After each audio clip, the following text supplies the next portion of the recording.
Messieurs les présidents, Monsieur le Premier ministre, Mesdames et Messieurs les ministres, Mesdames et Messieurs les parlementaires, Mesdames, Messieurs les ambassadeurs, Mesdames, Messieurs, je suis très heureux de vous retrouver aujourd'hui pour ouvrir cette conférence des ambassadeurs et des ambassadrices.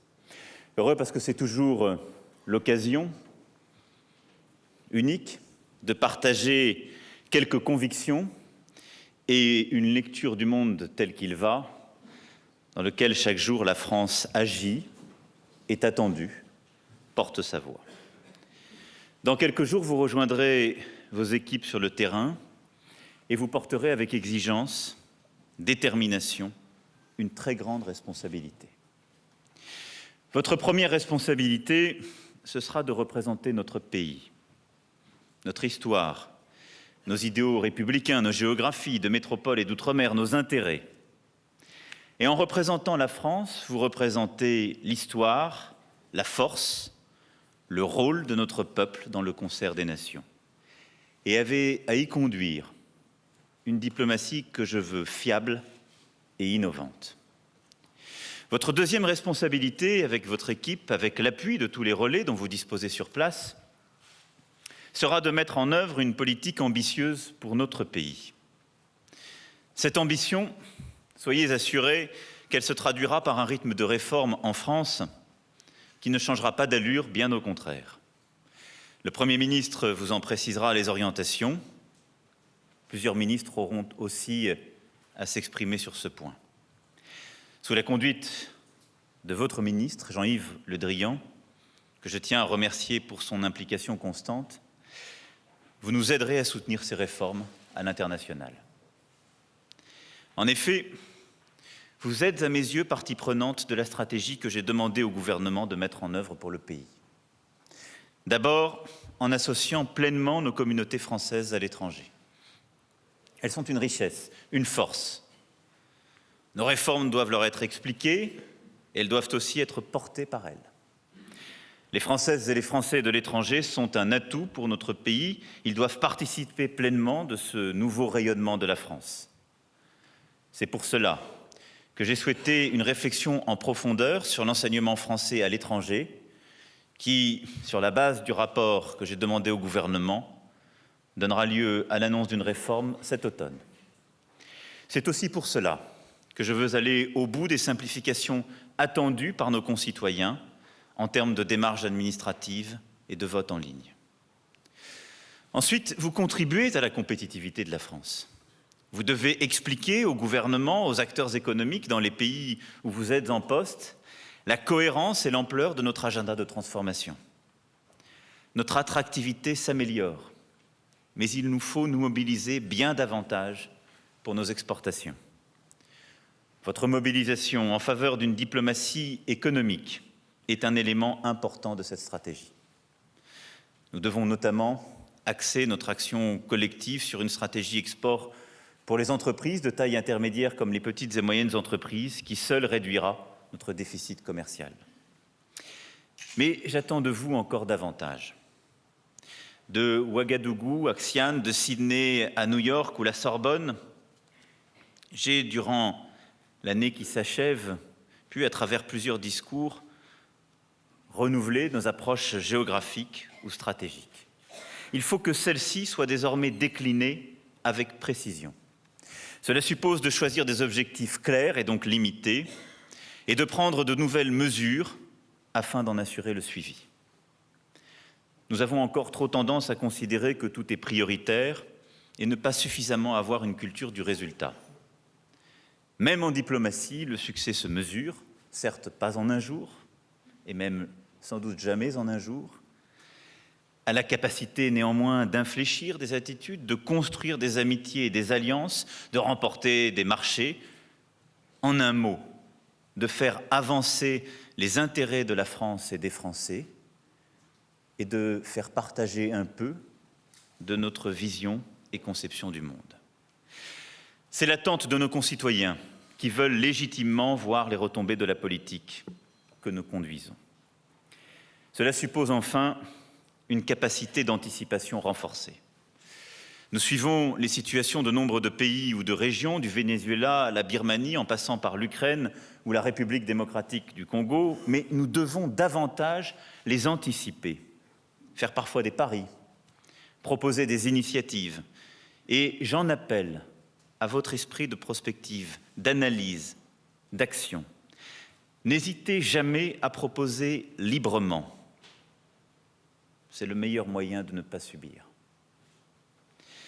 Vous l'avez compris, j'attends beaucoup de vous. Nous avançons dans un contexte qu'il faut appréhender avec calme et lucidité. Calme, car il ne s'agit pas de changer de stratégie dès qu'un événement extérieur apparaît. Lucidité, car il ne s'agit pas pour autant de sous-estimer les crises du monde. Or, durant l'année qui vient de s'écouler, que s'est-il passé ? La France a réaffirmé sa volonté européenne, sa vision, son projet. La France a proposé une Europe qui protège, plus souveraine, unie et démocratique. Mais dans le même temps, les extrêmes ont progressé et les nationalismes se sont réveillés. Est-ce une raison pour abandonner ? Serait-ce une raison pour dire que nous avons tort ? Tout le contraire.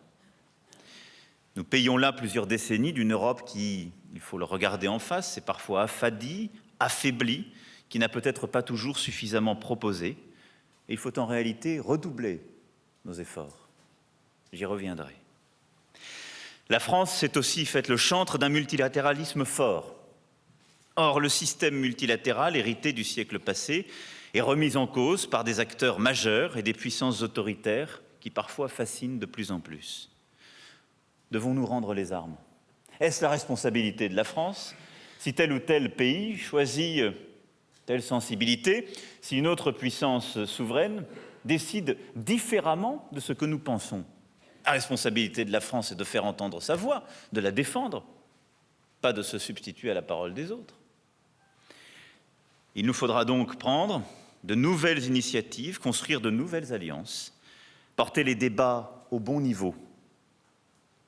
Si nous souhaitons appréhender tous les défis contemporains, et le bon niveau est bien celui d'un débat de civilisation pour nos valeurs et la défense de nos intérêts.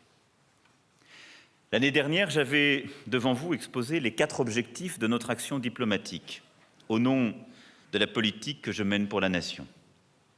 La sécurité de nos compatriotes, la promotion des biens communs, l'influence et l'attractivité de notre pays, et enfin, une nouvelle ambition européenne. Ces objectifs sont toujours valides. Mais les circonstances testent la robustesse de nos principes et la constance de notre action. Je veux aujourd'hui rappeler ce que nous avons fait dans ce cadre, et le ministre y reviendra plus longuement devant vous, mais aussi vous dire comment j'envisage notre réponse à cette double crise du multilatéralisme et de l'Europe. Car oui, plus qu'il y a un an, nous sommes aujourd'hui à un moment de vérité. Sur la sécurité des Français, tout d'abord. C'est bien évidemment notre priorité, et tout particulièrement la lutte contre le terrorisme au premier chef. Pour lutter contre le terrorisme islamiste, nous nous sommes dotés d'une nouvelle loi pour la France. Nous avons réalisé l'initiative annoncée ici même il y a un an d'une conférence contre le financement du terrorisme qui s'est tenue à l'OCDE au printemps dernier. Et l'Australie a accepté de présider une 2e conférence sur ce sujet. Et je vous demande de contribuer à un suivi très attentif de la mise en œuvre de l'agenda de Paris avec l'ensemble de nos partenaires. Nous avons d'ores et déjà obtenu des premiers résultats. Le suivi de transactions qui jusque-là étaient opaques et qui touchaient directement notre pays. Il nous faut poursuivre inlassablement ce travail. Mais évoquer la lutte contre le terrorisme, c'est bien entendu revenir sur notre politique au Sahel et au Moyen-Orient, où sévissent les groupements terroristes qui menacent la stabilité de ces régions, mais qui nous ont aussi directement frappés, d'où ont été organisées les attaques qui ont touché notre pays. Au Sahel, nous avons maintenu notre engagement militaire au travers de l'opération Barkhane. Et je veux ici saluer tous nos soldats qui, depuis 2013, sont avec courage engagés sur ce difficile théâtre d'opération. C'est cette présence et celle de la MINUSMA qui ont évité le pire dans la région et ont permis, en particulier, que les élections se tiennent ce mois-ci au Mali. Nous avons, dans cette région, obtenu des victoires importantes ces derniers mois contre la présence terroriste. Mais cette action doit se poursuivre avec la même intensité, mais en complétant la présence de la force Barkhane de plusieurs axes commencés dès juillet 2017. Premièrement, nous avons appuyé et accéléré la création des forces conjointes du G5 Sahel. Je suis convaincu que notre action militaire sera en effet plus efficace encore si elle s'articule mieux avec l'implication des 5 pays du Sahel concernés. Nous avons levé des financements, encouragé les premières opérations des forces. À plusieurs reprises, je me suis déplacé pour constater les avancées et avec l'ensemble des chefs d'État et de gouvernement impliqués, améliorer notre organisation. Cette organisation est la seule qui, dans la durée, permettra la stabilité parce qu'elle implique pleinement les 5 pays du Sahel concernés à leur propre sécurité. Il nous faut veiller à sa mise en œuvre et dans les prochaines semaines et les prochains mois, nous aurons à conduire de nouvelles opérations conjointes avec ces forces du G5. Il nous faut aussi renforcer la coopération avec l'Algérie, exposée aux mêmes risques terroristes, ainsi qu'avec le Nigeria et le Cameroun, engagés contre Boko Haram. Deuxièmement, nous avons encouragé la montée en puissance de l'Union africaine. C'est ce que j'ai plaidé en juillet dernier au sommet de Nouakchott devant l'Union africaine et c'est ce que j'aurai l'occasion d'aborder prochainement avec le président Trump et le président Kagame, actuel président en exercice de l'Union africaine. Nous devons travailler à la création d'opérations africaines de paix crédibles, leur assurer un financement stable et prévisible, en particulier entre les Nations unies, l'Union africaine et les organisations sous-régionales. Troisièmement, nous avons complété notre action militaire par le renforcement et la simplification de notre action en matière de développement, en créant avec l'Allemagne et plusieurs autres bailleurs internationaux l'Alliance pour le Sahel. Ce sont les complémentaires 3D que j'évoquais l'année dernière, diplomatie, développement et défense. Et nous avons commencé à déployer les premières opérations en matière d'éducation, en matière agricole, plus largement économique, dans plusieurs pays de la région, où à chaque fois le terrain repris à l'ennemi doit s'accompagner de nouveaux projets qui permettent de donner des perspectives économiques, éducatives, des perspectives de vie aux populations qui, à un moment donné, avaient pu être séduites. Je veux ici saluer l'action et les résultats obtenus en Mauritanie, au Niger, au Tchad. Il nous faut, dans les prochains mois, apporter toute notre aide à la stabilité et à la reconquête de certaines régions, au Mali et au Burkina Faso. Quatrièmement, la question du Sahel ne se réglera pas véritablement tant que la stabilité de la Libye ne sera pas assurée. L'anomie qui règne en Libye depuis 2011 a conduit à structurer des routes organisées de trafic de drogue, d'êtres humains et d'armes. Toute la bande sahélo-saharienne a toujours été une région de commerce et de trafic. Mais ces routes sont aujourd'hui celles de la misère et du terrorisme. Et tant que nous n'aurons pas stabilisé la Libye, il sera impossible de stabiliser durablement le Sahel. Ce sont ces routes qui font vivre aujourd'hui les terroristes et qui les financent. Nous avons pris plusieurs initiatives pour répondre à cette situation. D'abord, en luttant contre ces trafics et réseaux de passeurs, en lien avec l'Union africaine et l'Organisation internationale pour les migrations.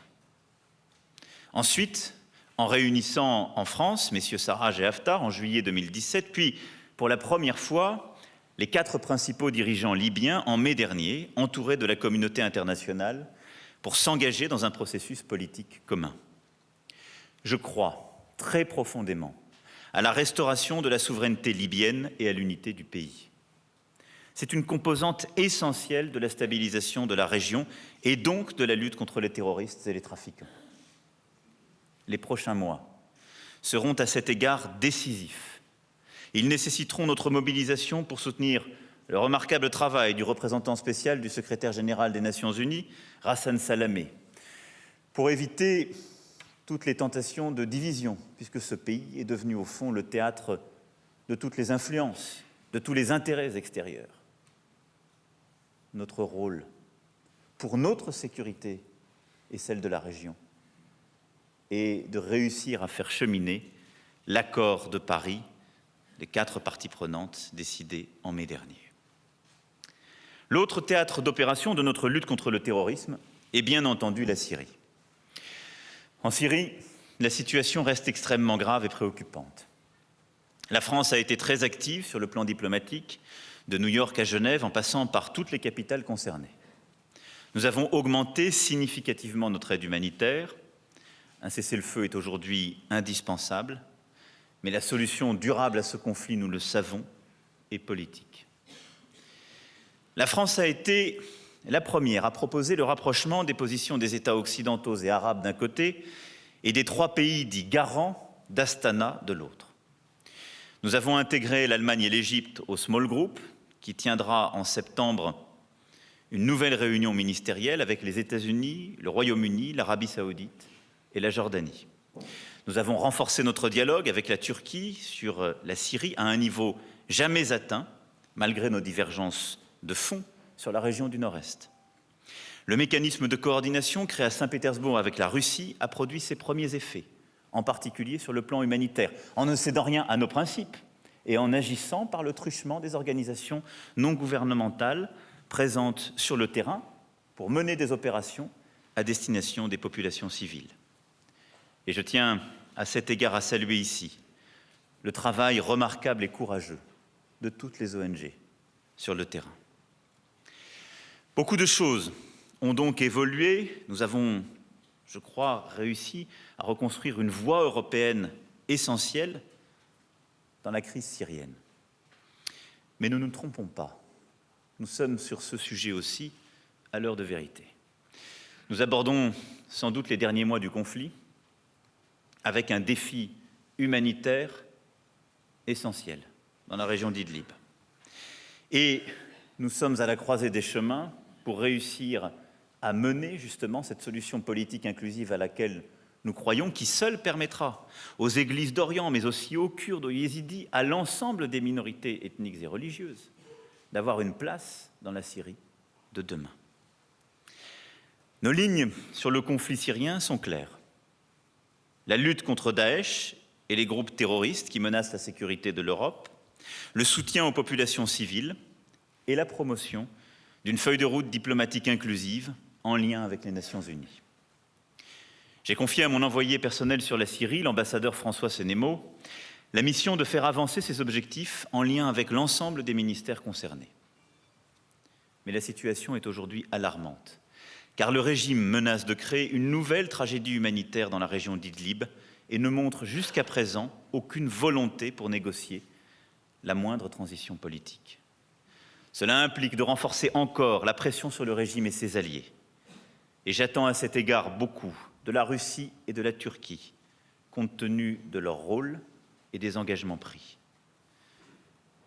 Nous voyons bien ceux qui voudraient, une fois la guerre contre Daesh achevée, faciliter ce que d'aucuns appellent un retour à la normale.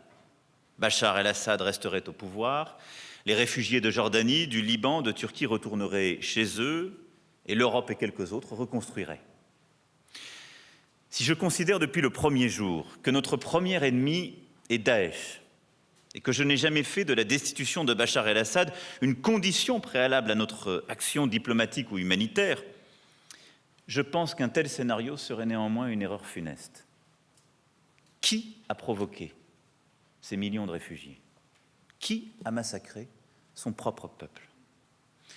Il n'appartient pas à la France de désigner les futurs dirigeants de la Syrie, pas plus qu'à un autre pays.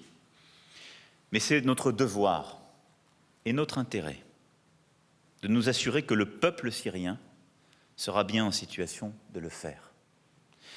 C'est pourquoi la condition de l'unité, de la stabilité de la Syrie et donc de l'éradication durable du terrorisme islamiste, eh bien la construction de cette solution politique inclusive qui passe par une réforme constitutionnelle et la mise en place d'un processus électoral qui permettra à tous les Syriens, y compris ceux et surtout ceux qui ont fui le régime de Bachar el-Assad, de choisir leurs propres dirigeants.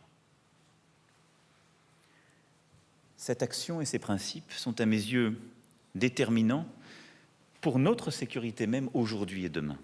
Car qu'est-ce qui a permis depuis plus de 15 ans de faire prospérer des groupements terroristes, qu'il s'agisse d'Al-Qaïda, de Daesh ou d'Al-Nosra?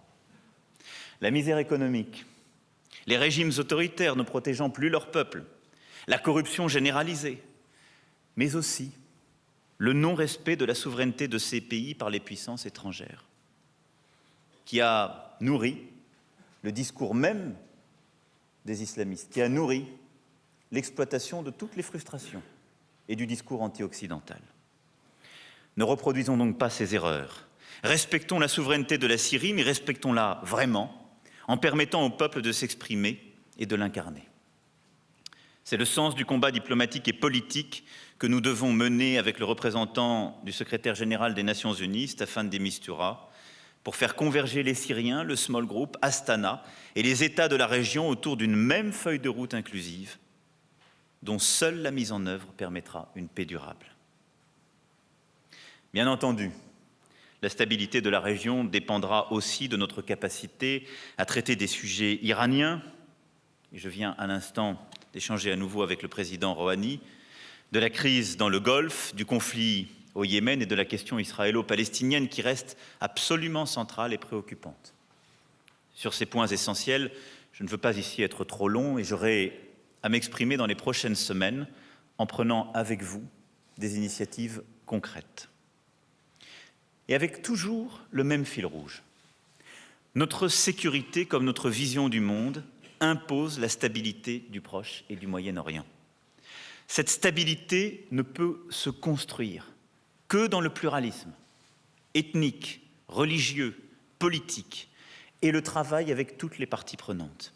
Elle impose donc tout à la fois notre implication et notre exigence quant au respect de la dignité de chacun et des droits humains, mais aussi notre humilité, car à aucun moment nous ne saurions nous substituer à la souveraineté des États en question. C'est le sens de notre travail avec le Liban, la Jordanie ou l'Égypte ces derniers mois. C'est ce qui fait que nous serons écoutés et que nous pourrons continuer à être efficaces. Évoquer dans l'environnement contemporain notre action pour la sécurité des Français, c'est aussi poursuivre notre engagement à lutter contre les armes chimiques et la prolifération nucléaire. Nous avons créé un partenariat international contre l'impunité en matière d'armes chimiques. Nous avons entraîné la solidarité de l'Union européenne avec le Royaume-Uni après l'attaque de Salisbury. Nous avons, en juin, permis la création d'un nouveau mécanisme d'attribution de telles attaques au sein de l'Organisation pour l'interdiction des armes chimiques, au siège de laquelle je m'étais rendu quelques mois plus tôt. Ces actions étaient nécessaires, car nous savons combien le rôle, la surveillance de cette organisation est contesté par certains et avait pu être fragilisé par des réformes récentes. La parole de la France a aussi été tenue et nos lignes ont été respectées. Quand le régime syrien a bombardé sa population avec des armes chimiques, nous avons frappé plusieurs de ces installations dans la nuit du 13 au 14 avril dernier, avec nos alliés britanniques et américains, et nous continuerons à agir ainsi en cas d'utilisation avérée de ces armes. Nous avons lutté contre la prolifération nucléaire en accompagnant par une politique de vigilance l'ouverture entre la Corée du Nord et les États-Unis et en nous engageant contre la décision américaine pour le maintien de l'accord nucléaire avec l'Iran. C'est la France, lors de notre rencontre ici même il y a un an, qui proposait le chemin d'une négociation élargie avec l'Iran, portant sur les 4 piliers que vous connaissez, que je vous avais alors exposés. Cette approche progresse aujourd'hui, c'est une boussole que de nouveaux partenaires suivent, et nous ferons tout pour qu'elle contribue à éviter une grave crise dans les mois qui viennent. Un important effort diplomatique sera le moment venu nécessaire pour établir un nouveau cadre de stabilité. Notre action, étroitement coordonnée, en particulier avec le Royaume-Uni, l'Allemagne et l'Union européenne, consiste aujourd'hui à préserver ce que l'accord nucléaire de 2015 avait permis et à le consolider par l'ouverture de nouvelles négociations, plus exigeantes encore.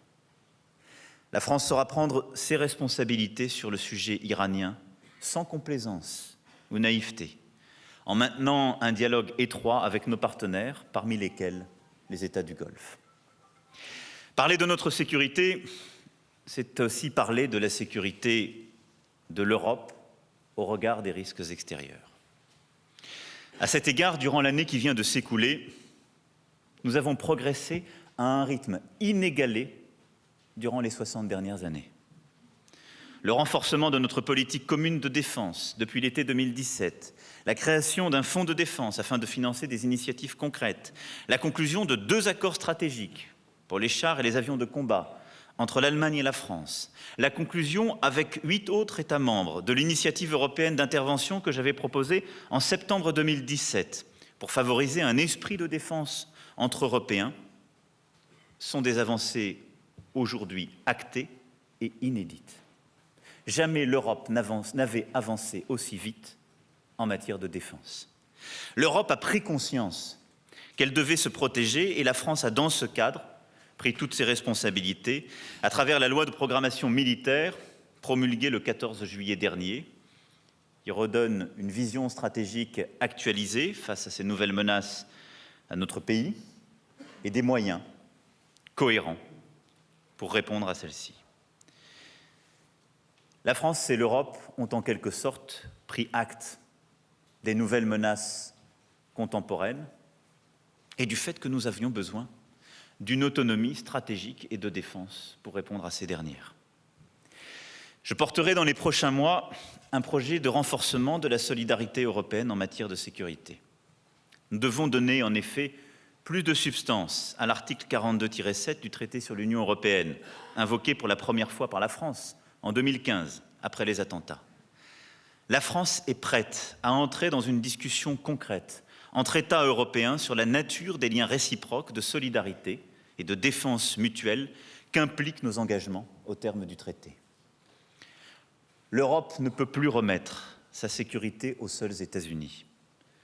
C'est à nous aujourd'hui de prendre nos responsabilités et de garantir la sécurité et donc la souveraineté européenne. Nous devons tirer toutes les conséquences de la fin de la guerre froide. Des alliances ont aujourd'hui encore toute leur pertinence, mais les équilibres, parfois les automatismes sur lesquels elles s'étaient bâties, sont à revisiter. Et cela suppose aussi pour l'Europe d'en tirer toutes les conséquences. Cette solidarité renforcée impliquera de revisiter l'architecture européenne de défense et de sécurité. D'une part, en initiant un dialogue rénové sur la cybersécurité, les armes chimiques, les armements classiques, les conflits territoriaux, la sécurité spatiale ou la protection des zones polaires, tout particulièrement avec la Russie. Je souhaite que nous lancions une réflexion exhaustive sur ces sujets avec l'ensemble de nos partenaires européens au sens large, et donc avec la Russie. Des progrès substantiels vers la résolution de la crise ukrainienne, tout comme le respect du cadre de l'OSCE, je pense en particulier à la situation des observateurs dans le Donbass, seront bien entendu des conditions préalables à des avancées réelles avec Moscou. Mais cela ne doit pas nous empêcher de travailler dès maintenant, entre Européens. Et je compte sur vous pour cela. D'autre part, nous revisiterons cette architecture européenne en réaffirmant la pertinence du Conseil de l'Europe, dont la France présidera en 2019 le comité des ministres, et de nos valeurs démocratiques. Nous n'avons pas, sur ce sujet, à céder à quelque fascination que ce soit, et que nous voyons poindre un peu partout à travers l'Union européenne. Ces fascinations pour les démocraties illibérales ou pour une forme d'efficacité qui passerait par la renonciation à tous nos principes. Non. Notre sécurité passe également par la réaffirmation de nos valeurs, des droits de l'homme qui sont au fondement même, non seulement du Conseil de l'Europe, mais de l'Union européenne, et la défense de toutes celles et ceux qui les portent chaque jour. Je pense aux organisations non gouvernementales, aux intellectuels, aux artistes, aux militants, aux journalistes, Et sur ce sujet aussi, nous aurons à prendre, en particulier en marge de l'Assemblée générale des Nations unies, plusieurs initiatives. Le deuxième objectif que j'avais assigné il y a 1 an à notre diplomatie, c'est la promotion des biens communs. La protection de la planète, la culture, l'éducation de nos enfants, la santé des populations, les échanges commerciaux ou encore l'espace numérique sont les éléments du patrimoine mondial que nous devons défendre. Mais pour cela, il faut d'abord des règles collectives, acceptées par tous, indispensables pour permettre la bonne coopération et donc les progrès en matière de défense de ces biens communs. Or, la première menace qui pèse sur nos biens communs, c'est la crise du multilatéralisme lui-même. Le multilatéralisme traverse en effet une crise majeure qui vient percuter toutes nos actions diplomatiques, avant tout en raison de la politique américaine. Le doute sur l'OTAN, la politique commerciale unilatérale et agressive conduisant à une quasi-guerre commerciale avec la Chine, l'Europe et quelques autres, le retrait de l'accord de Paris, la sortie de l'accord nucléaire iranien en sont autant de marques.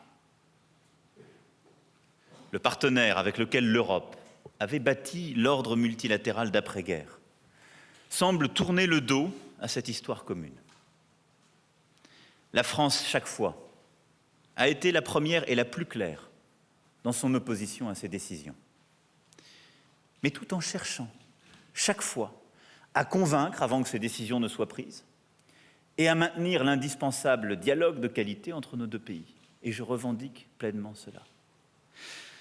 La Chine, tout en participant activement au jeu multilatéral classique, promeut de son côté sa propre vision du monde. Sa propre vision d'un multilatéralisme réinventé, plus hégémonique. D'autres puissances ne jouent pas véritablement le jeu de la coopération multilatérale et l'effondrement de cet ordre supposé occidental ne leur poserait pas tant de difficultés. Dans ce contexte, on reproche parfois à la France de poursuivre le dialogue, les efforts avec les États-Unis, alors qu'il est évident, même dans les circonstances actuelles, que le dialogue avec Washington reste essentiel. Et je dois vous dire que la situation est à mes yeux très différente de ce qu'on décrit la plupart du temps. D'abord parce que le mouvement d'isolationnisme ou d'unilatéralisme, devrais-je dire, que les États-Unis vivent, n'est pas totalement nouveau.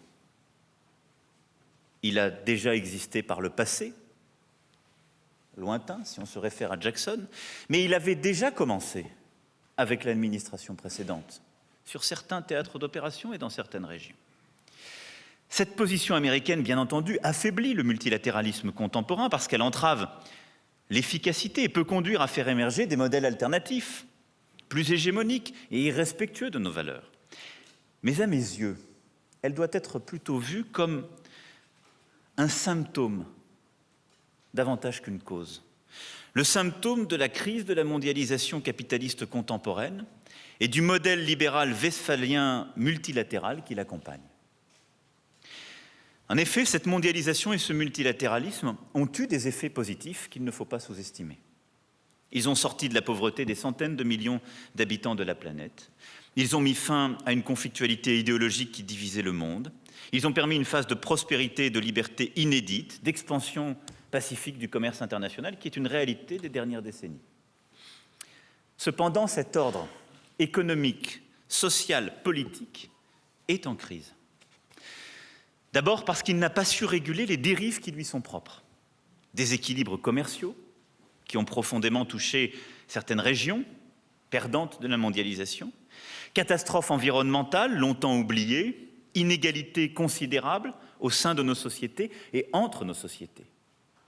Et du Brexit à la position contemporaine américaine, c'est bien ce malaise avec la mondialisation contemporaine qui s'exprime. Simplement, la réponse, à mes yeux, n'est pas par l'unilatéralisme, mais par une réinvention, une nouvelle conception de la mondialisation contemporaine. Ensuite, cette mondialisation capitaliste a généré une accélération des flux financiers, une hyperconcentration des techniques, des talents, mais aussi des profits qui ont fait émerger des acteurs qui bousculent et affaiblissent nos règles collectives, et des grands gagnants comme des grands perdants. Enfin, parce que partout dans le monde, les identités profondes des peuples ont ressurgi avec leurs imaginaires historiques. C'est un fait. Ceux qui croyaient à l'avènement d'un peuple mondialisé, protégé des morsures de l'histoire, se sont profondément trompés. Partout dans le monde, la psyché profonde est revenue de chacun de nos peuples. Et c'est vrai, de l'Inde à la Hongrie, en passant par la Grèce jusqu'aux États-Unis. Regardez-y de plus près. Elle est parfois détournée, parfois exacerbée, mais c'est un fait qui dit quelque chose du retour des peuples. Et c'est une bonne chose, sans doute. En tout cas, je le crois. C'est le signe que cette mondialisation indifférenciée ne permettait pas de répondre à tout, qu'elle a même échoué de répondre à quelques points, et qu'il nous faut donc en repenser les règles et les usages compte tenu, justement, de ces échecs, de ces transformations. Ainsi, la véritable question n'est pas tant de savoir si je vais prendre Donald Trump par le bras au prochain sommet, mais bien comment nous allons collectivement appréhender ce moment de grande transformation que nous vivons et auquel nos sociétés sont toutes confrontées. La grande transformation démographique qui bouscule aujourd'hui l'Afrique comme l'Europe et tous les continents, il faut bien le dire. La grande transformation écologique et environnementale, plus criante que jamais. La grande transformation des inégalités et la grande transformation technologique. Le rôle de la France est de proposer une voie humaniste pour relever ces défis. Et avec l'Europe, précisément, de proposer une nouvelle organisation collective. Cela suppose avant tout, et c'est le préalable, si je puis dire, de changer quelque peu notre approche diplomatique. On ne peut plus se contenter de suivre les évolutions politiques ou les déclarations des acteurs traditionnels sans essayer de mieux décrypter les identités profondes, les forces qui sont à l'œuvre et déterminent le cours des choses dans de nombreux pays. Nous avons trop constaté en quelque sorte ce que nous ne voulions pas voir d'événements politiques ces derniers semestres, sans nous interroger sur nous-mêmes. Regardons-nous assez les identités profondes, les imaginaires collectifs des peuples que j'évoquais à l'instant. Je pense qu'il faut davantage le faire et réinventer nos propres méthodes. Et parfois, ce que nous ne voulons pas voir advient parce qu'il y a une logique profonde propre au peuple du pays. Il faut sans doute en comprendre davantage l'intimité pour mieux anticiper ce cours des choses. Mais il nous faut aussi saisir ce qu'il y a de progressiste et d'humaniste dans ces visions du monde et partant les voies et moyens d'initiatives nouvelles et chercher dans chacun de ces pays nos alliés, les voies de passage, les moyens pour construire de nouvelles coopérations et alliances. Nous devons accepter de le faire avec des alliances de circonstances, ou plutôt des alliances tactiques, concrètes selon les sujets, et sur le fondement de principes et d'objectifs clairs. Avec toujours le respect de la souveraineté populaire nationale, je l'ai déjà évoqué. Cela limite l'interventionnisme militaire, ou plus exactement, cela nécessite de toujours inscrire notre action dans une dynamique et un projet politique porté au plus près des peuples, mais cela signifie aussi que nous devons à chaque fois œuvrer pour que tous les acteurs non étatiques contribuent à cette nouvelle régulation du monde, en respectent les règles et ne puissent en être en quelque sorte les passagers clandestins ou les arbitres cachés. La réponse ne passe donc pas par l'unilatéralisme, mais bien par une réorganisation de notre action autour de quelques biens communs stratégiques et par la construction de nouvelles alliances. En premier lieu, c'est en matière de lutte contre le changement climatique. D'abord, l'accord de Paris sur le climat doit continuer à être défendu. Nous voyons tous les jours, avec l'intensification des extrêmes climatiques et des catastrophes naturelles, la confirmation de l'urgence de ce combat. Et nous continuons à le mener et nous continuerons avec des actions concrètes. Le sommet One Planet, dont la France a pris l'initiative, avec l'ONU et la Banque mondiale, le 12 décembre dernier à Paris, a permis d'adopter des engagements financiers nouveaux, substantiels. Et un nouveau sommet international de suivi sera organisé le 26 septembre prochain à New York. Nous devons continuer à mobiliser tous les acteurs engagés dans cette lutte. Entreprises, organisations non gouvernementales, collectivités locales, grandes fondations internationales. Ce combat pour la planète restera au cœur de notre politique étrangère, comme l'a montré la place prise par ce thème dans les visites que j'ai pu faire au Saint-Siège, en Chine ou en Inde, en particulier avec le premier sommet de l'Alliance solaire internationale que nous avons organisé avec l'Inde.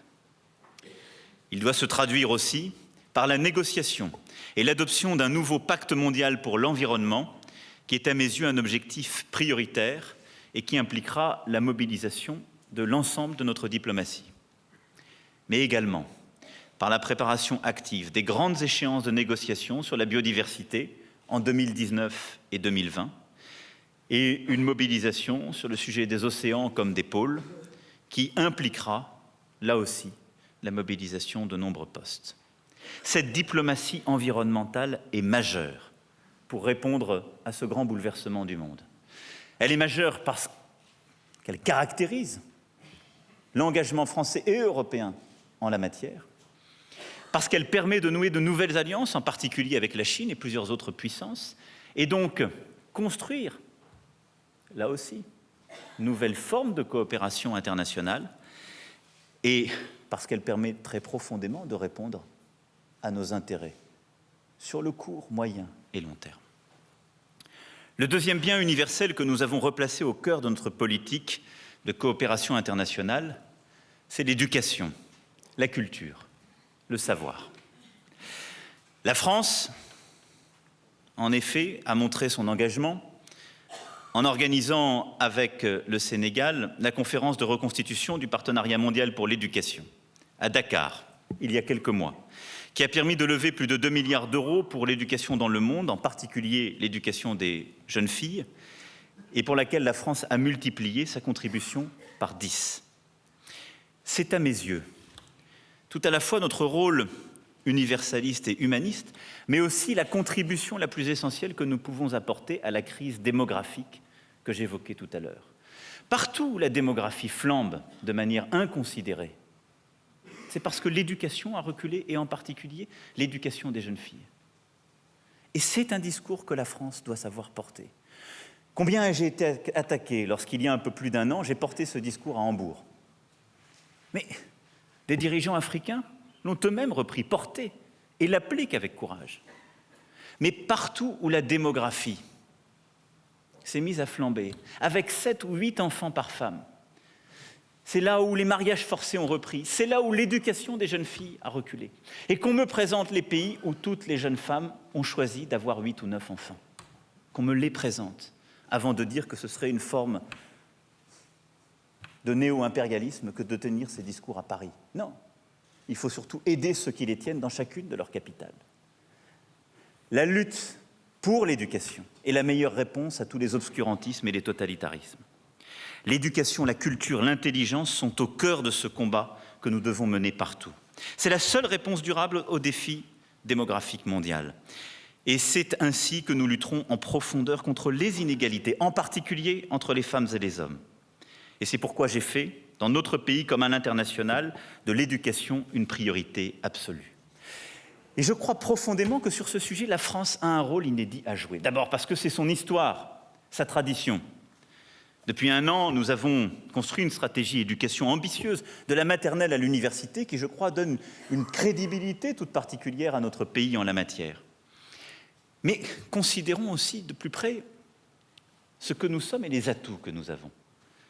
Nous avons à Paris le siège de 3 organisations internationales essentielles en ces domaines. L'UNESCO, dont la nouvelle directrice générale a commencé à mener une action résolue que nous appuyons avec force, l'OCDE, qui a acquis une crédibilité incontestée en matière d'évaluation des performances éducatives, l'Organisation internationale de la francophonie, dont c'est aussi une ambition forte et une des priorités. Et nous avons lancé ces dernières années plusieurs projets. L'initiative ALIF, pour protéger le patrimoine culturel menacé, et plusieurs autres, qui accroît encore cette force. Ajoutez à cela notre rôle accru au sein du partenariat mondial pour l'éducation que je souhaite encore plus actif et présent à Paris. Nous avons tout pour faire de la France un écosystème mondial du savoir, de l'intelligence et de la culture que vous devez faire rayonner à travers le monde, à travers la coopération universitaire, scientifique et de recherche. Je crois que c'est à la fois un bien commun essentiel que nous devons défendre, mais je crois que c'est aussi un levier formidable d'influence pour notre pays. Le troisième bien commun, c'est la santé. Sur ce sujet, la France reprendra le fil de ses engagements en réunissant le 10 octobre 2019 à Lyon la conférence de reconstitution du Fonds mondial contre le sida, le paludisme et la tuberculose. Mais d'ici là, je souhaite que nous reprenions avec force l'important combat mené contre les faux médicaments et que la France avait initié, et que nous intensifions notre implication dans la lutte contre les grandes pandémies. Je pense en particulier à la lutte contre Ebola en Afrique centrale. Le quatrième bien commun fondamental, c'est l'espace numérique. Nous devons à la fois accompagner dans son essor, investir pour la promotion de nos intérêts stratégiques et économiques et encadrer pour qu'il puisse être accessible à tous et protecteur de nos droits fondamentaux, ce grand bouleversement en cours. C'est exactement le sens du sommet Tech for Good organisé à Paris au printemps dernier et que nous renouvellerons chaque année pour encourager la réflexion sur les régulations indispensables dans ces nouveaux secteurs avec l'ensemble des acteurs internationaux et pour prendre aussi des mesures et des engagements concrets. Qu'il s'agisse de fiscalité, de respect de la vie privée, des droits sociaux, d'éthique, nous devons forger des réponses respectueuses de la souveraineté des pays en n'acceptant jamais que tel ou tel acteur économique, tel ou tel espace de l'activité humaine puisse échapper à notre souveraineté et à notre vigilance. C'est le sens de l'engagement que nous avons pris en particulier avec le Royaume-Uni, au niveau européen comme au niveau international, pour lutter contre la diffusion des messages terroristes ou des contenus à caractère terroriste. C'est le travail de régulation que nous continuerons à mener au niveau européen et international pour précisément accroître les bonnes pratiques dans le domaine. Le 12 novembre prochain, à Paris, se tiendront en même temps l'Internet Governance Forum et le Civic Tech Forum, qui permettront des avancées sur ces sujets. Je veux faire de la France un centre majeur d'attractivité, mais aussi de réflexion et de construction de ces règles nouvelles. Parler des biens communs et de cette nouvelle grammaire de la mondialisation, c'est également parler de notre organisation collective en matière de commerce. Le commerce international n'est définitivement pas équitable. L'organisation collective que nous avons aujourd'hui n'est pas des plus efficaces. Mais y répondre par l'unilatéralisme absolu et la guerre commerciale est la moins bonne des réponses. La réponse doit passer par une refondation en profondeur de notre ordre mondial international. C'est pourquoi j'ai invité, dès mai dernier à l'OCDE, à lancer un groupe de travail conjoint entre les États-Unis, l'Union européenne, la Chine et le Japon. Nous devons clarifier les règles existantes, améliorer le règlement des différends, adopter une régulation plus efficace sur le plan international et intégrer dans notre politique commerciale nos propres exigences sociales et environnementales. On ne peut pas avoir une politique commerciale qui, en quelque sorte, serait pensée à part de tout. J'invite ainsi les représentants de ces puissances, en marge du 11 novembre prochain à Paris, à tenir une première conférence sur ce sujet. Je pense que nous pouvons, en quelques mois, bâtir un système plus efficace et plus équitable, et que nous pouvons ne pas céder, en effet, là aussi, à l'hégémonie de l'un et à la division de tous. Je crois en effet également qu'en matière sociale, notre ordre mondial peut être bien mieux régulé. Et je pense que les 100 ans de l'OIT en 2019 doivent nous permettre d'aller plus loin et de marquer une nouvelle ambition. Partout où la mondialisation est critiquée, ce qu'on critique, ce sont ces aberrations sociales. Ce que critiquent les classes populaires et moyennes, au Royaume-Uni, aux États-Unis comme dans notre pays, c'est le fait qu'elles ne s'y retrouvent plus, que cet ordre a construit des inégalités que j'évoquais tout à l'heure, qui ne sont plus soutenables. Il nous faut donc les penser, non pas les uns contre les autres, mais construire, comme nous avons su le faire dans d'autres domaines, les voies et moyens d'une coopération internationale qui puisse nous aider à définir des standards communs. Et donc penser là aussi la convergence de ceux qui le veulent et la coopération de tous. C'est pourquoi je veux faire de la question des inégalités le sujet majeur de l'engagement français durant l'année qui s'ouvre, notamment au G7 que nous présiderons en 2019. C'est au total cette refondation de l'ordre mondial qui est notre cap. La France et l'Europe y ont un rôle historique à jouer. Je ne crois pas que l'avenir du monde se bâtira sur des hégémonies, ni sur des théocraties, ni sur de nouveaux totalitarismes. Mais cela suppose un sursaut immédiat de nos démocraties. Nous ne gagnerons pas cette bataille en disant simplement que les démocraties ont par définition raison, quand nous voyons partout les extrêmes monter et cet ordre international se désagréger. Quand je parle d'un multilatéralisme fort, cela suppose de regarder ce qui, pour nos concitoyens, constitue des défis essentiels et de savoir y apporter une réponse internationale. C'est bien sur les failles de la gouvernance mondiale et l'affaiblissement des démocraties que la paix chèrement acquise de 1918 s'est brisée au cours des années 30. C'est pourquoi j'ai pris l'initiative d'inviter à Paris, pour les cérémonies du 11 novembre, plusieurs chefs d'État et de gouvernement qui inaugureront le premier forum de Paris sur la paix.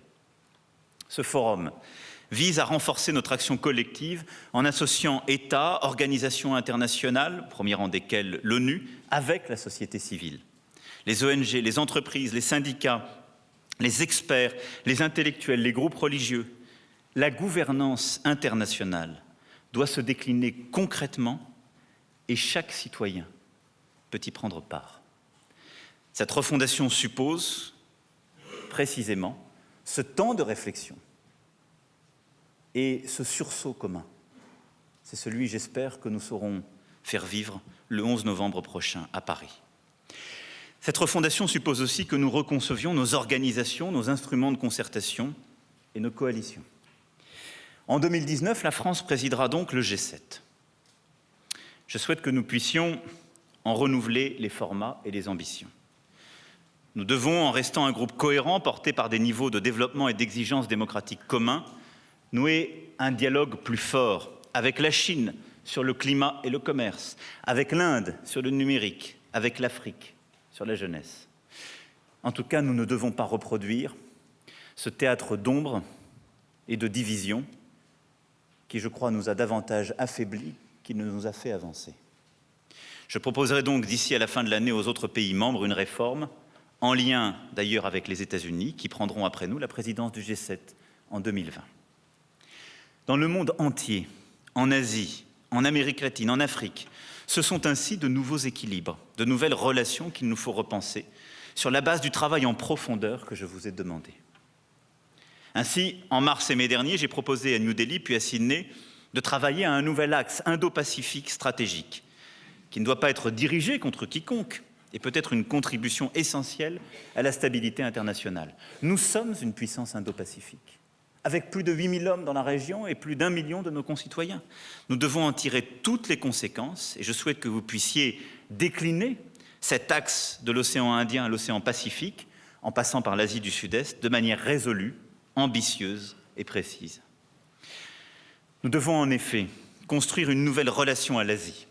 Elle se bâtira notamment autour de notre dialogue essentiel et fructueux avec la Chine. J'ai dit que je m'y rendrai chaque année et j'ai jeté les bases de ce dialogue il y a quelques mois à Xi'an. La Chine a posé l'un des concepts géopolitiques les plus importants des dernières décennies avec ses nouvelles routes de la soie. Nous ne pouvons pas faire comme si cela n'existait pas. Nous ne devons céder à aucune fascination coupable ou court-termiste. C'est une vision de la mondialisation qui a des vertus de stabilisation de certaines régions, mais qui est hégémonique. Et je souhaite donc que la France puisse porter une voie d'équilibre et de préservation à la fois de nos intérêts et de notre vision du monde dans ce dialogue constructif, exigeant et confiant avec la Chine. Notre relation avec le Japon est essentielle, qui présidera le G20 en même temps que nous le G7 et qui fut notre dernier invité du 14 juillet avec Singapour et dont l'actuelle saison culturelle en France montre la profondeur de nos liens. Les relations avec l'Inde, la plus grande démocratie du monde, et avec l'Australie, dans le cadre de la stratégie indo-pacifique, sont essentielles. Mais c'est plus particulièrement avec l'Afrique que nous devons refonder ces coalitions contemporaines que j'évoquais à l'instant et notre capacité, précisément, à influer sur le cours du monde. La leçon que nous donnent l'Éthiopie, le Libéria ou la Sierra Leone est qu'il n'y a pas de fatalité dans l'instabilité africaine, qu'il s'agisse des conflits internes ou des conflits entre voisins. L'Afrique n'est pas seulement notre interlocuteur pour parler des crises qui l'affectent, elle est d'abord notre allié pour inventer les grands équilibres du monde de demain. C'est pourquoi je vous demande à tous d'être les acteurs de ce dialogue, la relation avec l'Afrique. C'est un message essentiel que je veux ici vous faire passer. N'est pas que l'affaire de nos ambassadeurs en Afrique. Quand je parle de l'Afrique, je parle de l'ensemble du continent africain, dans sa diversité et ses richesses, comme je l'ai expliqué dans mon discours à Ouagadougou, en invitant tous les talents de nos deux continents, et notamment les jeunes Européens et Africains, à dialoguer sur leur avenir commun.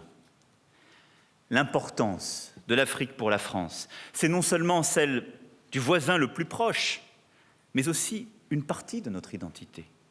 À travers notre histoire commune, à travers les diasporas que j'ai prévu de rencontrer cet automne. Et c'est pour nous la nécessité de mieux impliquer dans le renouveau de notre relation avec le continent ces dernières. Je compte également sur la contribution des membres du Conseil présidentiel pour l'Afrique que je salue pour leur engagement à mes côtés. Jamais nous ne remporterons la bataille que j'évoquais sur les biens communs. Jamais nous ne parviendrons à construire ces nouvelles coopérations et alliances pour l'ordre international qui est le nôtre, sans l'Afrique. Jamais nous ne remporterons la bataille pour la biodiversité ou contre le dérèglement climatique sans une participation active des pays africains. Je me rendrai au printemps prochain à Nairobi, au siège du PNUE, pour poursuivre la dynamique du sommet One Planet en Afrique sur le terrain. L'Afrique est également le continent où se joue l'avenir de la francophonie, et dans une large mesure, celui de notre langue, de notre influence culturelle. C'est la raison pour laquelle j'ai apporté le soutien de la France à la candidature endossée par l'Union africaine au poste de secrétaire général de l'Organisation internationale de la francophonie dans la perspective du sommet d'Erevan le 12 octobre prochain. Nous avons lancé à Lagos en juillet dernier la saison des cultures africaines qui sera organisée en France en 2020 et qui permettra pour la première fois à l'Afrique de se raconter elle-même en France, dans tous les lieux de culture. Ngoné Fall sera la commissaire générale de cette saison culturelle.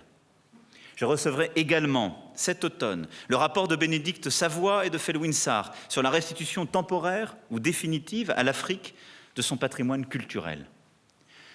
Ce que nous construisons, ce faisant, touche par touche, et je ne peux détailler tous les axes de cette politique, c'est en quelque sorte la conversion d'un regard réciproque. Celle qui va permettre à la France de regarder différemment à l'Afrique, mais à l'Afrique également de se dire différemment, de raconter son propre passé, son propre présent, différemment à la face du monde, et de construire un nouvel imaginaire entre la France et le continent africain. Je crois que c'est un élément essentiel de notre diplomatie, car c'est l'une des clés des réponses à l'instabilité qui existe dans plusieurs régions d'Afrique, et c'est l'une des clés au rééquilibrage de notre relation, sur tous les plans. L'Afrique est bien entendu aussi notre voisin méditerranéen. Nous sommes attentifs aux relations privilégiées que nous avons avec le Maroc, l'Algérie, la Tunisie, où je me suis déjà rendu. J'aurai aussi l'occasion de faire une visite au Caire dans les prochains mois, au moment où l'Égypte prendra la présidence de l'Union africaine. Et j'ai annoncé, en début d'année à Tunis, l'organisation d'un sommet des deux rives, qui serait construit sur la base de l'actuel dialogue 5+5, mais de manière encore plus inclusive, avec une forte contribution des sociétés civiles.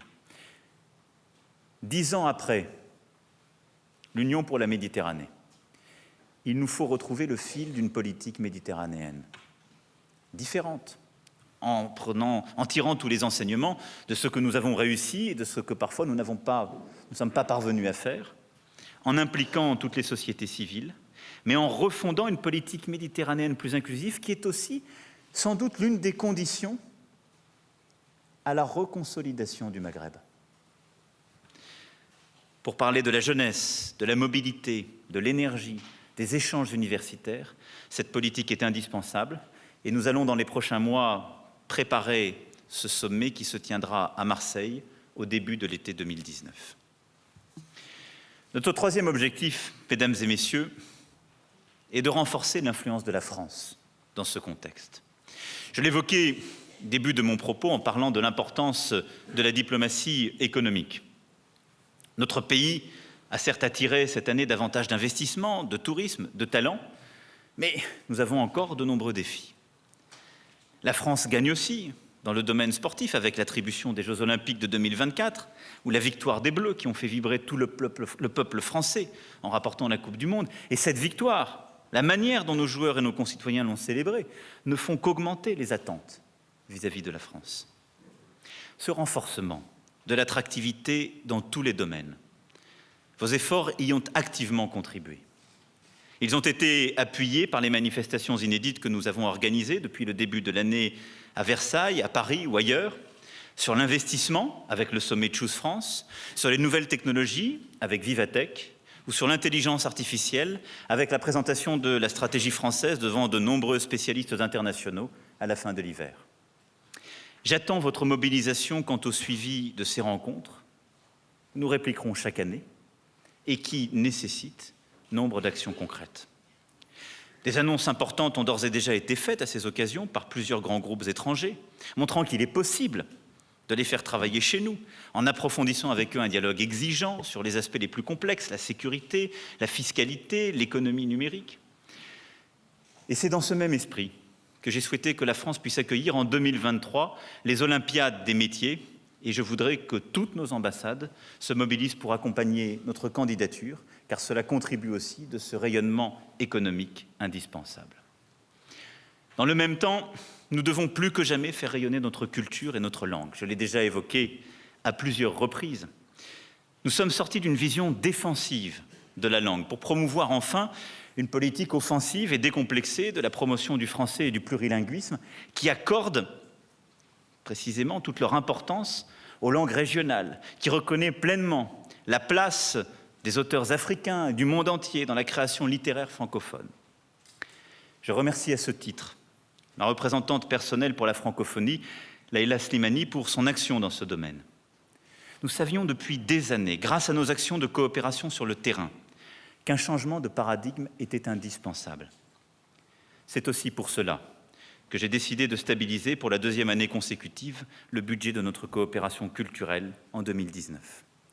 D'ores et déjà, nous avons augmenté de 50% le nombre d'heures de français proposées aux réfugiés, accru de 20% le nombre d'écoles bilingues à l'étranger labellisées France Éducation, réuni tous les opérateurs concernés dans un consortium chargé de la formation des enseignements en Afrique francophone. Je salue également la création d'une chaire francophone au Collège de France. Ces avancées sont considérables. Elles sont également favorisées par le dynamisme des journalistes de France Média Monde, et j'entends bien poursuivre avec vous et vous demander de redoubler d'efforts en ce sens, en lien avec l'Organisation internationale de la francophonie, comme en lien avec l'ensemble, justement, des opérateurs, dont TV5 Monde et l'Agence universitaire de la francophonie. Toutes ces actions d'influence ne seront possibles et efficaces en complément de la diplomatie économique que j'évoquais, que si nous redonnons à notre politique d'aide au développement une ambition nouvelle et en faisons une véritable politique d'investissement solidaire. La France, en effet, inscrit sa politique de partenariat et de solidarité internationale dans la poursuite des objectifs de développement durable des Nations Unies. Pour être à la hauteur de ces objectifs, j'ai décidé que notre nouvelle politique bénéficierait de moyens accrus après une longue période de baisse pour atteindre 0,55% du revenu national brut en 2022. D'ores et déjà, pour garantir cette montée en puissance, le budget 2019 comptera 1 milliard d'euros en autorisations d'engagement supplémentaires. Mais, je vous l'avais dit il y a un an, les moyens financiers à eux seuls ne sont pas suffisants. C'est une nouvelle méthode qui est nécessaire, à la fois en France et chez nos partenaires. D'ores et déjà, une nouvelle gouvernance a été mise en place, avec la création d'un Conseil national du développement. Le Premier ministre a reçu vendredi dernier le rapport qu'il avait demandé au député Hervé Berville.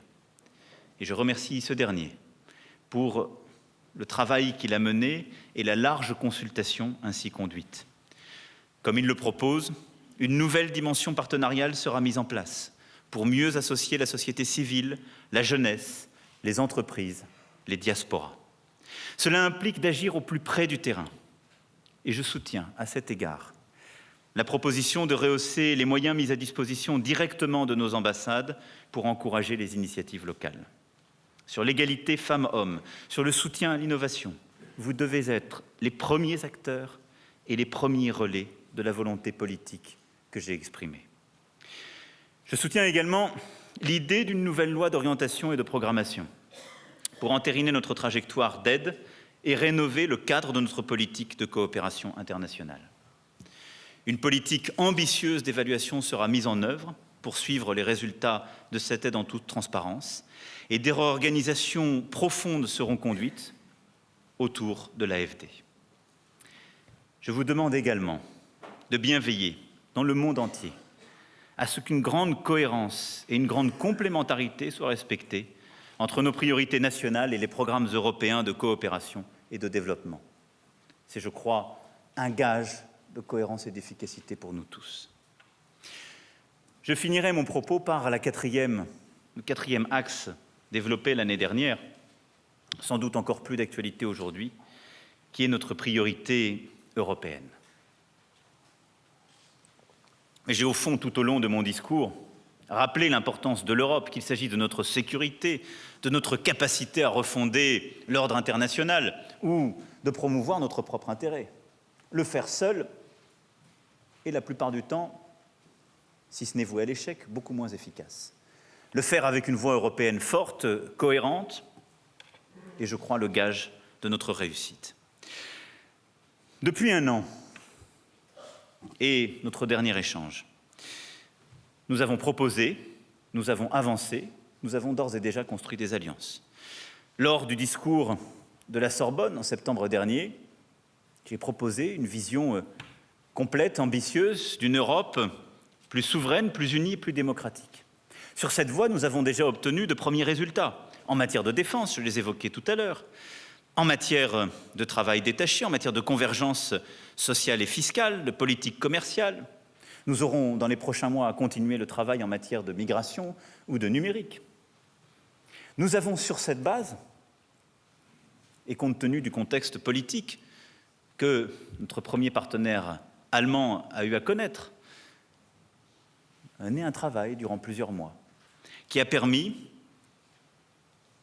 à Meseberg, en juin dernier, de sceller une étape historique entre la France et l'Allemagne et de construire un document stratégique qui, sur tous ces points, y compris celui d'un budget de la zone euro, nous fixe un agenda commun d'ici à 2021 qui permettra, je crois, de développer de manière cohérente cette vision d'une Europe souveraine, unie et solidaire qui doit être la nôtre. Culture et éducation, climat et énergie, santé et alimentation, numérique et innovation, dans chacun de ces domaines, nous avons avancé et proposé une initiative commune.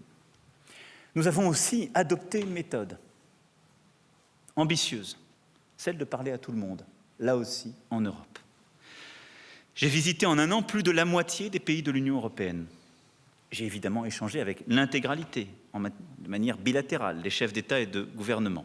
J'ai souhaité marquer le premier été par une tournée en Europe centrale et orientale, et je serai demain au Danemark, où aucune visite d'État n'a eu lieu depuis 36 ans, puis en Finlande. Nous avons parfois oublié certains pays de l'Europe sous prétexte que nous les voyions à chaque Conseil européen. Mais il y a à convaincre, à comprendre aussi la dynamique profonde de nombre de peuples européens, à construire une relation bilatérale forte qui serve notre politique européenne. L'Europe ne se fait ni à Bruxelles, ni à Paris, ni à Berlin. Elle se construit dans la diffusion inlassable de nos idées, de nos projets, de manière non hégémonique. Mais je vous le dis aujourd'hui, avec gravité et humilité, ce combat européen ne fait que commencer. Il sera long, il sera difficile. Il sera au centre de l'action de la France tout au long de mon mandat et en particulier dans l'année qui s'ouvre. Car nous sommes au milieu d'une crise européenne. Partout en Europe, les doutes sont là. Le Brexit en est un symptôme. La montée des extrêmes est presque une règle générale et la France fait figure d'exception. Les divisions entre le Nord et le Sud sur le plan économique, entre l'Est et l'Ouest, sur les sujets migratoires, fracture encore trop souvent notre Union européenne. Et nous vivons aujourd'hui une crise politique sur les migrations à laquelle nous devons faire face. Alors, face à cela, quelle réponse apporter? Ne rien renoncer de l'ambition exprimée il y a un an. Rien. Au contraire. Apporter davantage de clarté et quelques angles que je veux ici, pour conclure mon propos, partager avec vous. D'abord, de quelle Europe parlons-nous? Quand nous parlons à l'Afrique, quand nous parlons de nous-mêmes, quand nous parlons de tous ces grands défis. Périmètre, le contour de cette Europe, ne doit pas non plus faire l'objet d'une forme de confort intellectuel. L'Union européenne n'est pas écrite de tout temps, et les modifications de son périmètre ne sont ni un drame, ni forcément un mouvement qu'on devrait subir. Et il y a bien évidemment d'abord le Brexit. Mais j'attire l'attention collective. N'y a-t-il pas quelque chose d'absurde dans une Union européenne qui aujourd'hui va consacrer une énergie colossale à discuter du Brexit et en même temps voudrait discuter du début de négociations d'adhésion de l'Albanie ou de tel autre pays des Balkans occidentaux? Tous ces pays ont quelque chose à voir avec notre histoire, notre stratégie. Mais est-ce que nous sommes là, dans ce cercle initié et lucide? Est-ce que nous pouvons être satisfaits de ce cours des choses? Est-ce que nous pensons que c'est la meilleure manière de répondre à nos défis? Est-ce que nous pensons que les choses vont comme elles vont quand il s'agit du périmètre de l'Europe? De quelle Europe nous voulons? Résolument pas. Alors, pour ce qui est du Brexit, je souhaite que l'accord se fasse d'ici à la fin de l'année en fixant le cadre de nos relations futures. Mais je le répète, le Brexit, c'est un choix souverain qu'il faut respecter. Mais c'est un choix qui ne saurait se faire aux dépens de l'intégrité de l'Union européenne.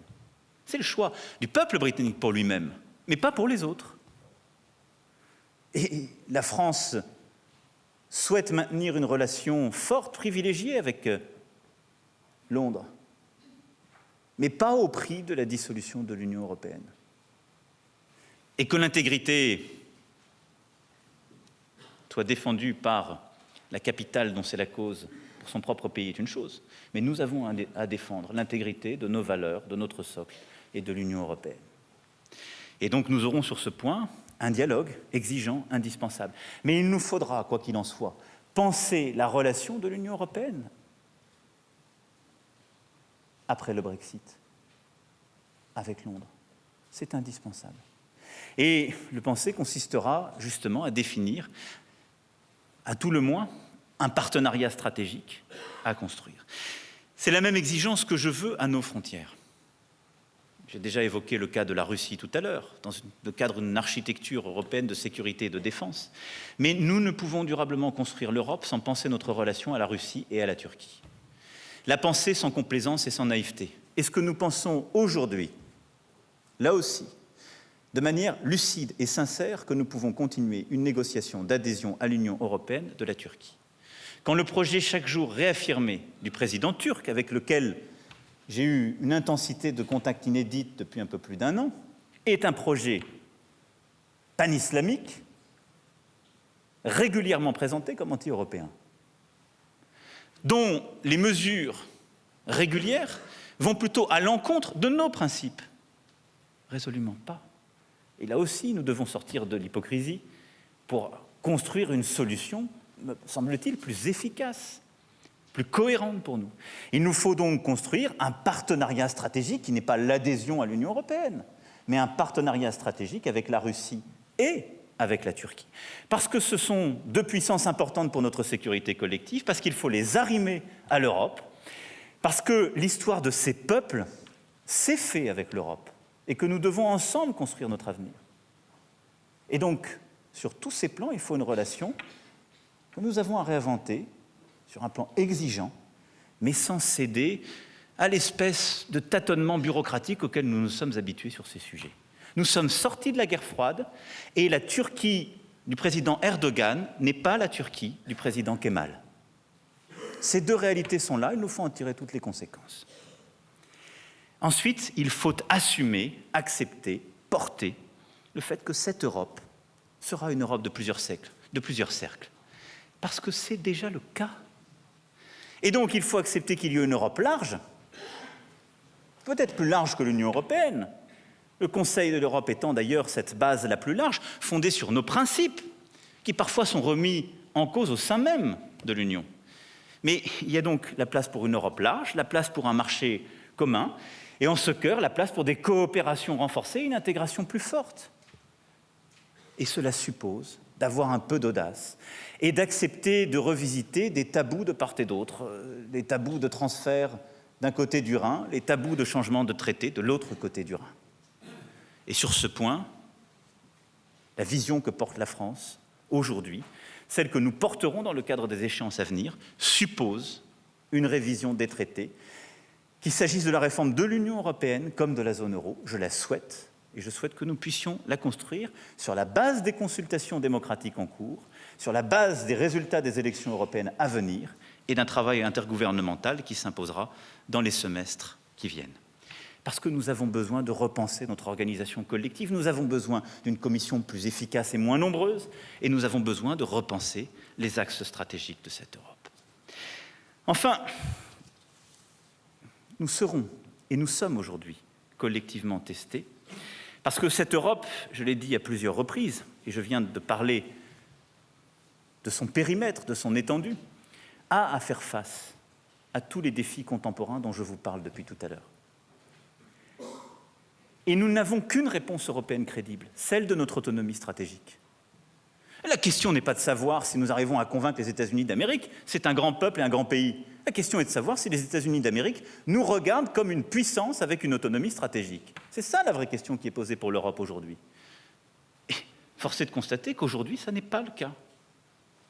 Nous devons nous regarder avec lucidité, quand bien même celle-ci est cruelle.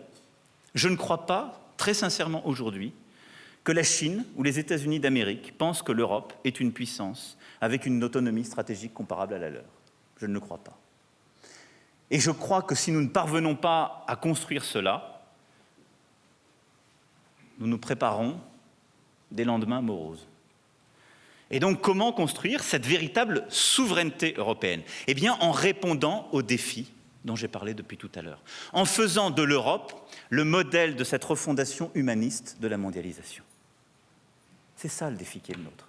Et c'est ça, exactement, le débat qui est posé aujourd'hui au peuple européen dans le cadre des élections qui adviennent.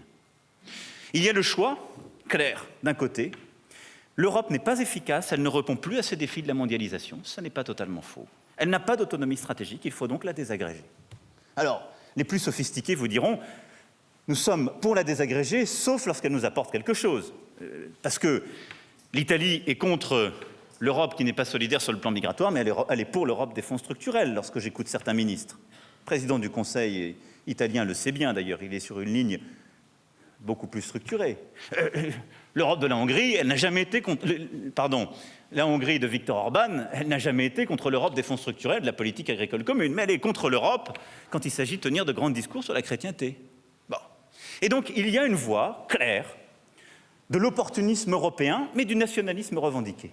Désagrégeons cette structure bureaucratique, elle ne nous apporte plus rien, faisons semblant d'oublier ce qu'elle nous apporte, et assumons une ligne claire. De l'autre côté, il nous faut porter une ligne, là aussi, claire, celle d'une volonté de souveraineté européenne. En quoi et comment l'Europe peut apporter seule une réponse à nombre de nos défis? Et je crois que c'est le cas. Et je crois que c'est tout particulièrement le cas pour ce qui est de la crise politique aujourd'hui qui sévit en Europe. Je parle de crise politique, parce que les sujets dont nous avons parlé tout l'été en matière de migration sont avant tout une crise politique.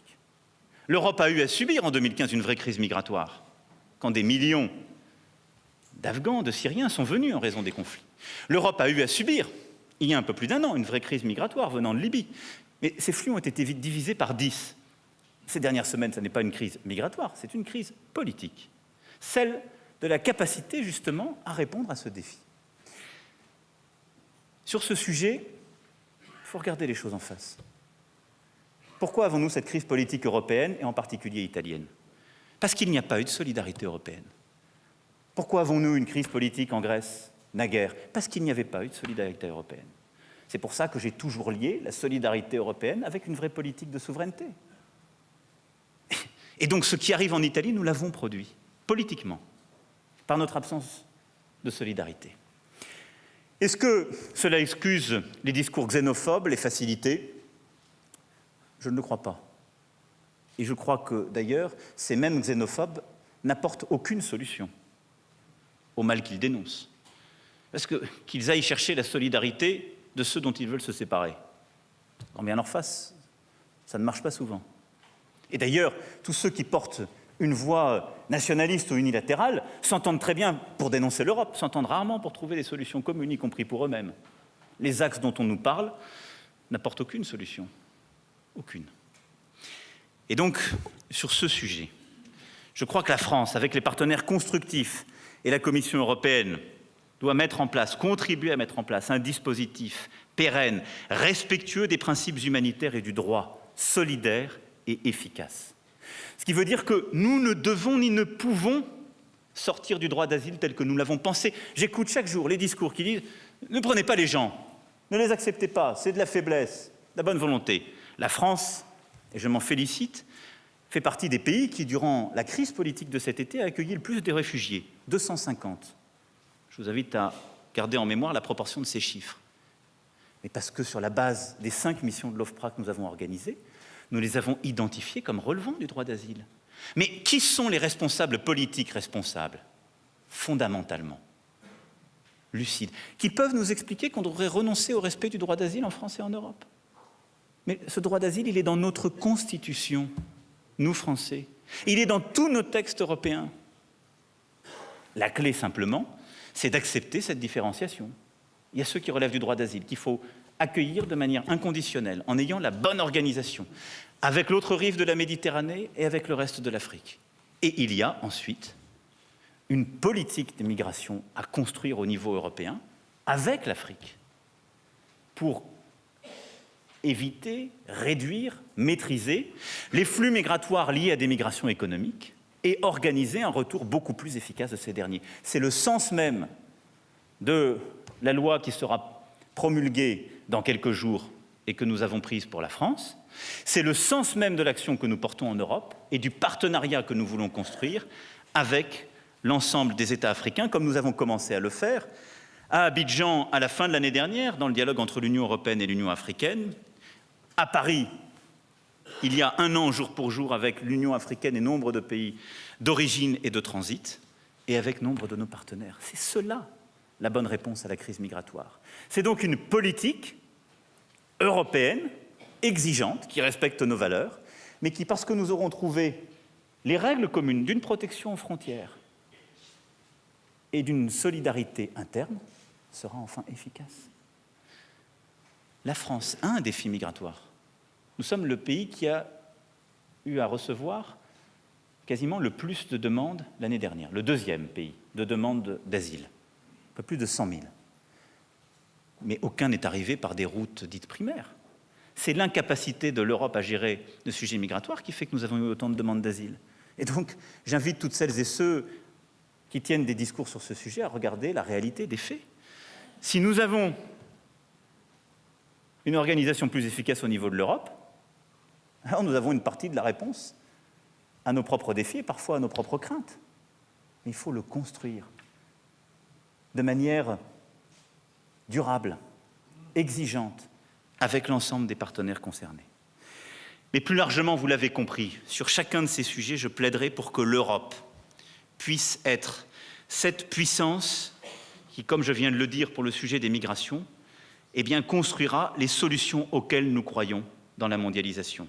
Une puissance économique et commerciale à travers une zone euro plus forte, une défense de nos intérêts stratégiques et commerciaux, une indépendance financière avec des mécanismes que nous devons proposer, et c'est la demande que nous avons faite à la Commission, pour asseoir l'autonomie financière de l'Europe et mettre enfin fin à l'extraterritorialité de certaines décisions financières et monétaires. Une puissance économique et commerciale qui construira la convergence fiscale et sociale en son sein. Je veux une Europe qui soit puissance numérique et de l'intelligence artificielle, à travers les initiatives que nous avons commencé à prendre, d'un fonds pour les innovations de rupture, d'un vrai marché unique du digital, d'une taxation juste des acteurs du numérique. Une Europe puissance écologique, alimentaire et sanitaire, qui permettent partout en Europe de garantir les mêmes droits d'accès à une nourriture saine et à un environnement plus sain. Cette vision-là, nous la portons. La mener seule au milieu d'autres acteurs européens qui ne la suivent pas est impossible. C'est au niveau européen que nous devons mener et que nous mènerons jusqu'à son terme le combat pour la fin du glyphosate que la France a initié. Je le rappelle, et sans la France, c'était 15 ans d'autorisation qui étaient à nouveau octroyés au glyphosate partout en Europe. Mais également pour un prix unique du carbone, pour une vraie souveraineté énergétique, pour une vraie stratégie du renouvelable. Je crois à cette vision d'une Europe où, à l'heure des choix qui est le nôtre, il y a la possibilité pour un humanisme progressiste en Europe. Je crois qu'il y a la possibilité pour un chemin qui permettra de faire pleinement percevoir à nos concitoyens que l'Europe, sur nombre de sujets qui les inquiètent, n'est pas simplement une partie de la réponse, mais le cœur de notre autonomie stratégique, le cœur de la réponse que nous pouvons apporter à nos peuples et vis-à-vis de nos partenaires. Nous devons écrire et raconter l'histoire de l'Europe que nous voulons, en démontrer les résultats concrets, afin de convaincre nos concitoyens que la voie de la coopération en Europe, dans le monde, est la seule qui puisse conduire à des relations de confiance mutuelle dans l'intérêt de la France. Mesdames et messieurs les ambassadeurs, je vous ai présenté nos priorités pour l'année à venir, autour de ces 4 piliers que j'avais définis l'année dernière. Vous les mettrez en œuvre sous la conduite du ministre de l'Europe et des Affaires étrangères, Jean-Yves Le Drian, que je remercie à nouveau du travail sans relâche qu'il effectue, à Paris et autour du monde, efficacement épaulé par Nathalie Loiseau et Jean-Baptiste Lemoyne et par tous les agents du Quai d'Orsay au service de notre pays. Je souhaite ici vous exprimer à tous ma gratitude pour le dévouement, les compétences, l'intelligence, l'engagement et le courage. Sur chacun des enjeux que je viens de décrire, la bataille n'est pas gagnée. Et la France, parfois, semble avoir une voie solitaire. En tout cas, c'est ce que certains dénoncent ou voudraient railler. Je ne crois pas que cette voie soit solitaire. Je crois qu'elle est attendue. Je crois qu'elle est souhaitée. Et je crois qu'elle est fidèle à ce qu'est notre histoire. Je crois qu'elle doit rompre aussi avec des habitudes ou des automatismes, et qu'elle doit chercher partout cette exigence qui nous est imposée. Il y a 40 ans, quasiment jour pour jour, Solzhenitsyn prononçait à Harvard un très grand discours, on a appelé après le déclin du courage. Et il disait déjà à peu près tout de ce que je viens de décrire, sur la fragilité du monde occidental qu'il avait pourtant découvert et qui était perçu comme le lieu de toutes les promesses. Ce que nous devons enrayer aujourd'hui, c'est précisément le déclin du courage.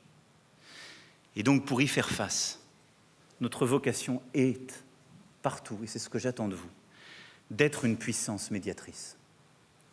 Une puissance diplomatique, militaire, culturelle, éducative, nationale et européenne, mais d'être toujours médiatrice. Médiatrice, ça veut dire que la France ne renonce jamais à porter sa voix, mais qu'elle cherche toujours à construire des alliances sur cette base. Ça n'est pas une puissance de compromis, ça n'est pas une puissance médiane, c'est une puissance de médiation. Celle qui, justement, cherche à bâtir cet ordre international qui, seul, je le crois très profondément, nous permettra de rendre un peu plus humaine et humaniste la mondialisation qui est la nôtre. Je sais pouvoir compter sur vous, parce que votre engagement au quotidien pour notre pays est l'ADN de votre métier et votre fierté. Je vous en remercie.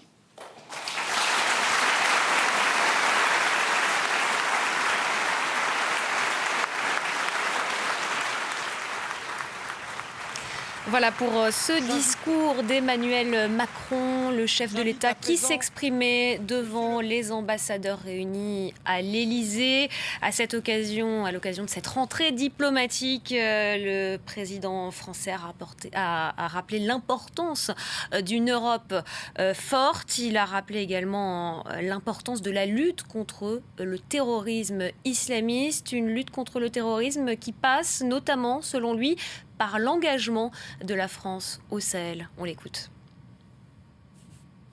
Nous avons dans cette région, obtenu des victoires importantes ces derniers mois contre la présence terroriste. Mais cette action doit se poursuivre avec la même intensité, mais en complétant la présence de la force Barkhane de plusieurs axes commencés dès juillet 2017. Premièrement, nous avons appuyé et accéléré la création des forces conjointes du G5 Sahel. Je suis convaincu que notre action militaire sera en effet plus efficace encore si elle s'articule mieux avec l'implication des 5 pays du Sahel concernés. Nous avons levé des financements, encouragé les premières opérations des forces. À plusieurs reprises, je me suis déplacé pour constater les avancées et avec l'ensemble des chefs d'État et de gouvernement impliqués, améliorer notre organisation. Voilà pour cet extrait du discours d'Emmanuel Macron que vous avez pu suivre en direct sur notre antenne. On se retrouve